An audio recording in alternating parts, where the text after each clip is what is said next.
बहुत इंटरेस्टिंग है जानने में। देखो तुम्हें बहुत पहले से पता है कि सन जो अभी एनर्जी रिलीज कर रहा है या जो लाइट या हीट के फॉर्म में, वो बेसिकली इसलिए हो रहा है क्योंकि उसके अंदर न्यूक्लियर रिएक्शन हो रहा है। न्यूक्लियर रिएक्शन बेसिकली बोल सकते हैं कि न्यूक्लियर फ्यूजन रिएक्शन हो रहा है। मतलब उसमें होता क्या है कि दो लाइटर न्यूक्लियाई आपस में मिलकर एक हैवियर न्यूक्लियाई बनाते हैं, ठीक है। उसके साथ कुछ पार्टिकल्स रिलीज होते हैं जो कि या तो चार्ज कंजर्व करेगा, एक स्पिन कंजर्व करेगा। सो एक तुम्हारा हो गया positron which is nothing but the counterpart of electron, एक हो गया neutrino. There are various flavour of neutrino but उसमें एक होता है इलेक्ट्रॉन न्यूट्रिनो जो इस केस में बेसिकली पीपी चेन रिएक्शन में रिलीज होता है। तो होता क्या है बेसिकली यहाँ पे बहुत इंटरेस्टिंग है।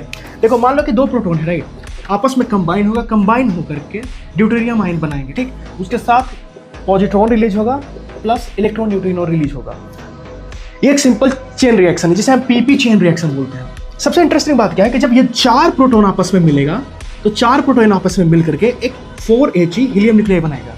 उसके साथ दो पॉजिट्रॉन प्लस दो electron neutrino plus some amount of energy release करेगा इस केस में। This is very interesting, right.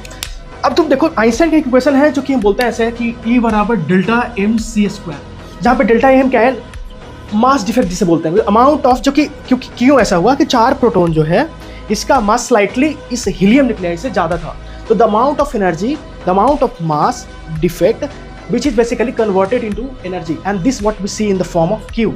लगभग approx 24.6 mega electron volt of energy release होता है in single chain reaction, single PP chain reaction.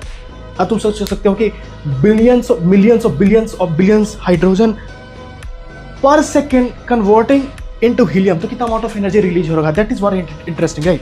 बात ये नहीं है, बात इंपॉर्टेंट क्या है। देखो इंटरेस्टिंग बात यहाँ से शुरू होता है जब तुम ये पढ़ोगे ना कि we have learn that the sun shine because of its core 100 of millions of tons of hydrogen converting to heliums every second. उसके बाद ये ब्लू वाला, we have confirmed this picture by detecting the by products of this transmutation strange ethereal particles called neutrinos streaming outward from the sun into space. अब यहाँ से interesting बात शुरू है कि देखो हमें कैसे पता चला कि जो न्यूट्रिनोज आ रहा है एक्चुअली सन के कोर से ही आ रहा है।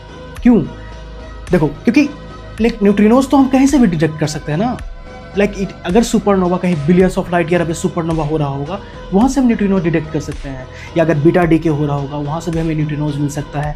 ये डिफरेंट फिनोमिना है जिससे हमें न्यूट्रिनोज मिल सकते हैं। पर ये कैसे कन्फर्म हुआ कि जो न्यूट्रिनोज हिट कर रहे हैं अर्थ को वो एक्चुअली सन के कोर से ही आ रहा है। सो उन्होंने फिजिसिस्ट ने बहुत अच्छा सेटअप बनाया है, उसका नाम क्या है मुझे नहीं पता, लेकिन इतना जरूर पता है कि उसके अंदर, उस एक्सपेरिमेंटल सेटअप के अंदर लगभग 50,000 टन्स ऑफ वाटर है, राइट, जो कि बहुत ज़्यादा इंटरेस्टिंग है। होता क्या है कि जब इलेक्ट्रॉन बेसिकली आता है, न्यूट्रिनोज बेसिकली आते हैं, तो जब वो वाटर के इलेक्ट्रॉन को हिट करते हैं तो बेसिकली वो दोनों सेम डायरेक्शन में मूव करते हैं। जिस डायरेक्शन में इलेक्ट्रॉन न्यूट्रिनोज आ रहे थे उसी डायरेक्शन में इलेक्ट्रॉन मूव करता है। So then what they do, they actually calculate the position of sun, okay, and they measure the angle between the sun and the neutrinos, that means electron which is moving, and then they plot, the detector plot n versus theta। n का मतलब है number of neutrinos that they are detecting versus theta। so they what they observe, that is interesting, they observe that at particular angle theta जो कि 0 degree था उस पर एक spike उन्हें मिला। स्पाइक मिलने का मतलब ये है कि इस पर्टिकुलर एंगल पे ही उन्हें न्यूट्रिनोज डिटेक्ट हो रहे थे। थीटा 0 का मतलब है कि दोनों सेम डायरेक्शन में यानी कि पैरेलल है, यानी कि जिस डायरेक्शन में सन है उसी डायरेक्शन में न्यूट्रिनोज मूव कर रहे थे। और इस बात से उन्होंने ये कंफर्म कर दिया कि जो न्यूट्रिनोज हैं वो बेसिकली सन के कोर से यहाँ आ रहे हैं। अगर मान लें कि सन के कोर से नहीं आता तो क्या होता है पता है? सबसे इंटरेस्टिंग बात ये होता है कि जो तुम्हें डिस्ट्रीब्यूशन देख रहा है ना वो ओवरऑल होता, वो किसी पर्टिकुलर एंगल पे नहीं आता। क्यों? बिकॉज n वर्सेज, अगर तुम dn ओवर डी ओमेगा करोगे, ओमेगा का मतलब होता है कि solid angle, n number of particle है, तो जब उसको तुम डिफ्रेंशिएट करोगे तो तुम्हें ओवरऑल डिस्ट्रीब्यूशन कैसा दिखेगा? कांस्टेंट दिखेगा। किस केस में? जब सब तरह से आ रहा होता।